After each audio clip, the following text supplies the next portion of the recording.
Hiya.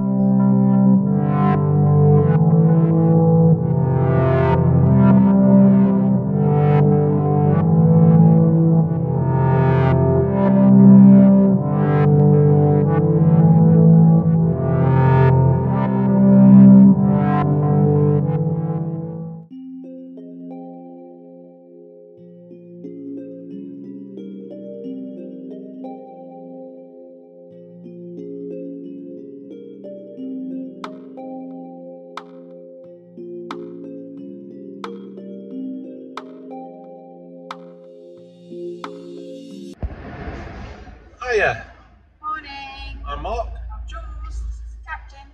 And we've got time off from work this week. So today Yay. we're out for the day to National Trust property at Shugborough Hall.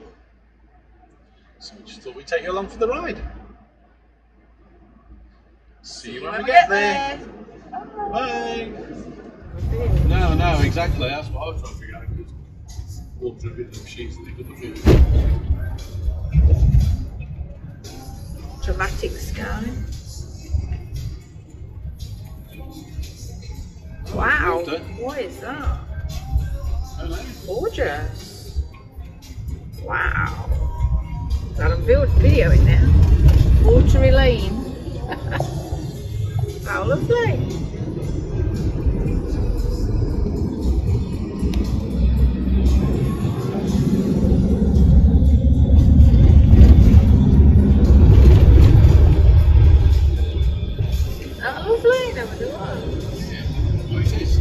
Check it out, isn't it?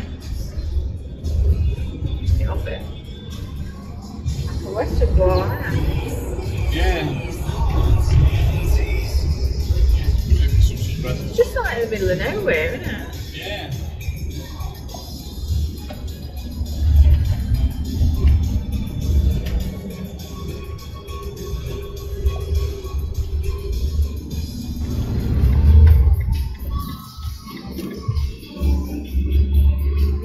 Through there.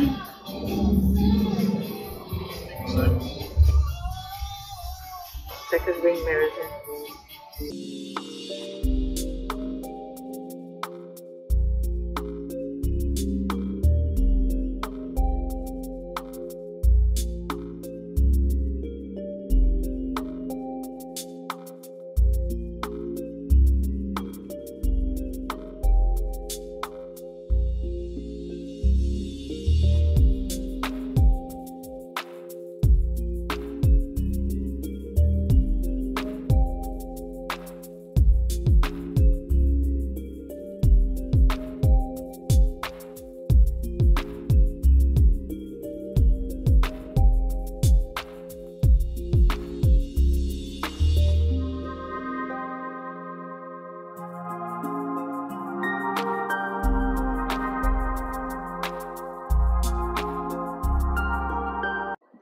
Well, here we are at Shugborough Hall in the car park.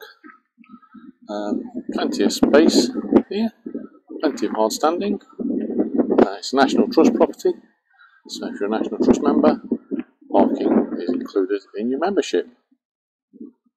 Just pan around, show you the extent of the car park, and there we are. Right, here we are, coming up to Shugborough Estate. This is visitor reception. Go inside, see what we find here.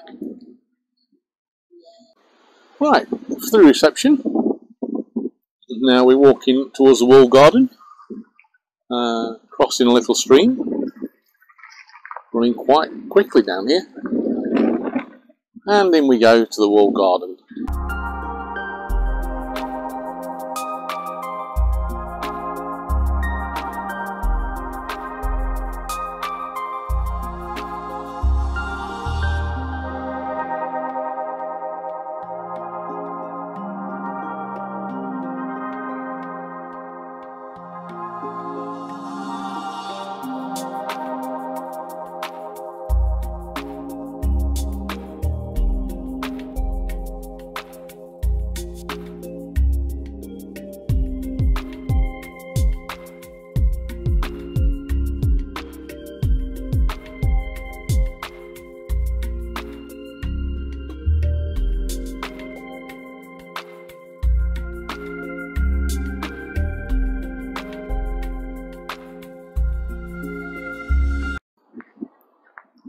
Right, we've come around the back of the garden here.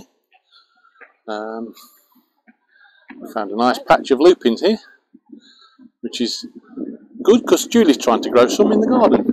They've not got quite this big yet, but we have got one flowering.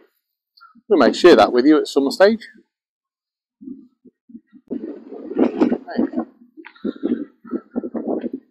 Quite a bit to wander around here. I noticed this roped off sunken area in the middle of the wall garden. Not really quite sure what it's supposed to be. If anybody does know, pop an answer in the comments below. We'd love to find out. And needless to say, if I'd open my eyes and just looked around, there's a little plaque here telling us what it's all about.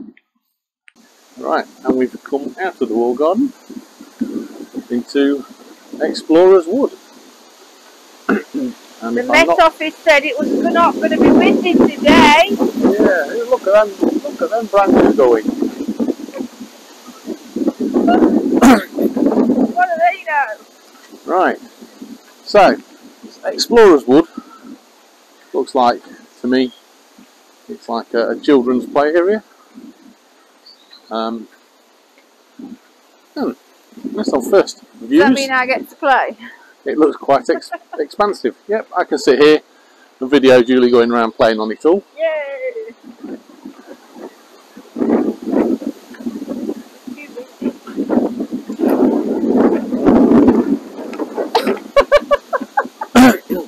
Strange noises.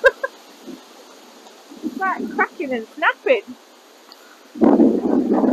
They're big marbles. So, yeah, they've used things here to make climbing frames out of, and a zip wire over here. There's probably stuff that fell down during the last great storm. Yeah, of half an hour ago. Yeah, looks quite a decent little area to bring kids to play.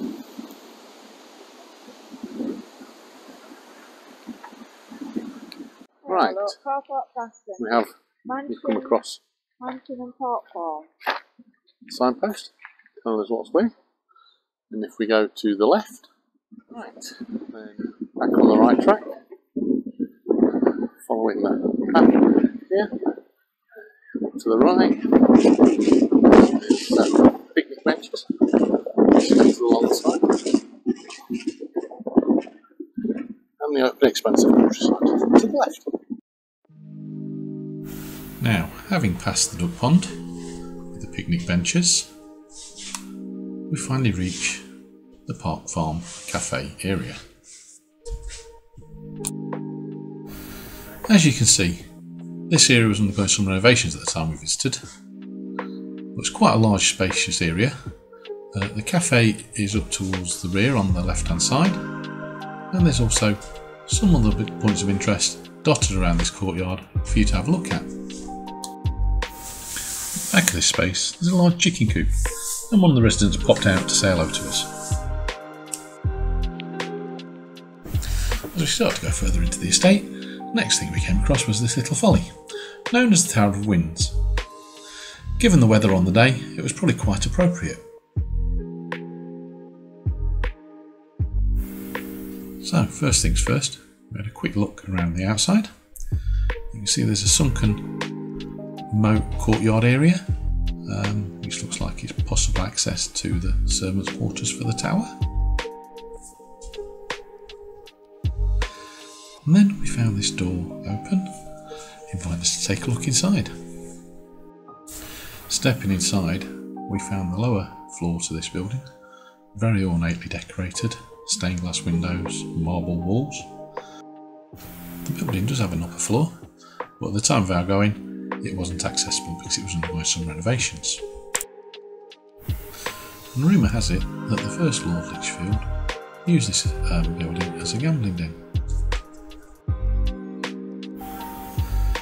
Also inside we found some information that tells us about the origins of the building and how it was modelled on an ancient Greek monument.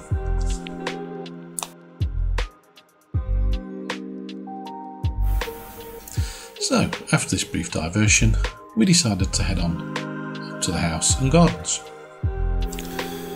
Before going inside the mansion, we decided to spend a little bit more time having a look around the gardens and the grounds here.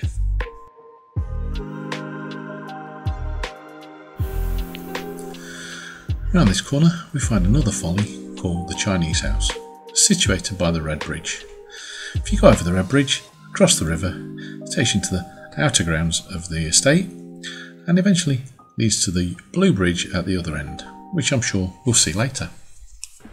Again, walking around through the gardens,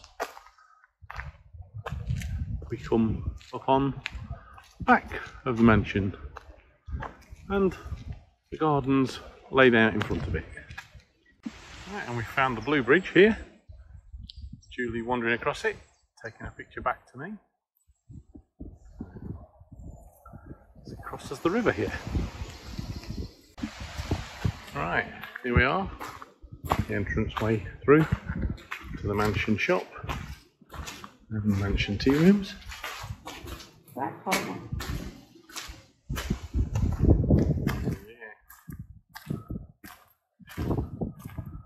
Tea rooms through that way.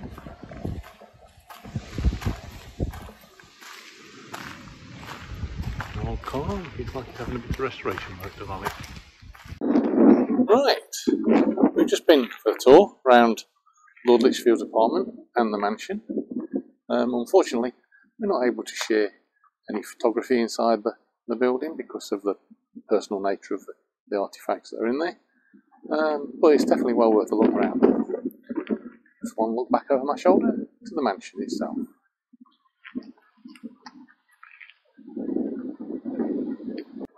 Yeah, the estate also runs this nifty little electric bus service. I suppose mainly aimed to get the more infirm visitors up to the mansion from the visitor reception, and it seems to run around the estate pretty much all day.